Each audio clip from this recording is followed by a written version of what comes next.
Halo, Assalamualaikum. Perkenalkan, nama saya Astriana Widyastuti, peserta Latsar CPNS, Kementerian Agraria dan Tata Ruang, Badan Pertanahan Nasional tahun 2022, gelombang 8, angkatan 20, kelompok 4, Jabatan Verifikator Berkas Permohonan Hak pada Unit Kerja Kantor Pertanahan Kota Mojokerto.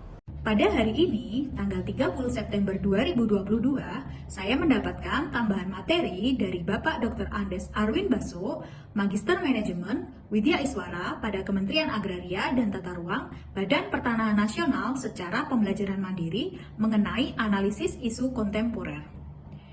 Di dalam analisis isu kontemporer meliputi 3 materi pokok, yakni yang pertama, konsepsi perubahan lingkungan strategis, yang kedua, isu-isu strategis kontemporer, yang ketiga, teknik-teknik analisis isu. Materi pokok yang pertama ialah konsepsi perubahan lingkungan strategis.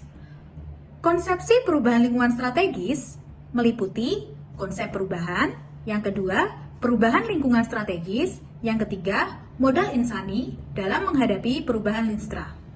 Terdapat juga VUCA, volatility, uncertainty, complexity, and ambiguity. Materi pokok yang kedua mengenai isu-isu strategis kontemporer.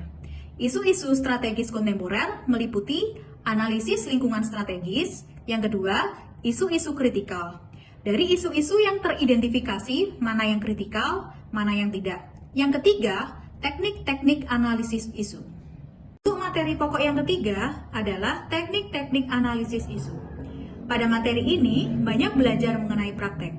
Kita belajar menganalisis isu dengan menggunakan metode AKPK, aktual, kekelayakan, problematik, dan kelayakan.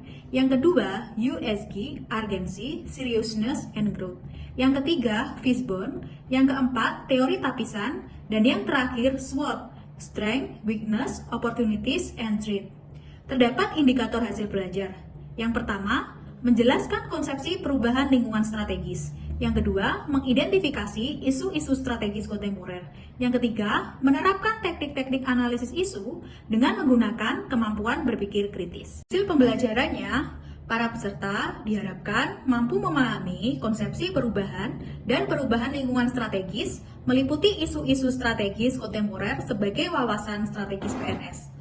Demikian Learning Journal hari ini. Semoga pembelajaran hari ini dapat bermanfaat bagi kita semua. Wassalamualaikum warahmatullahi wabarakatuh. Sampai jumpa kembali.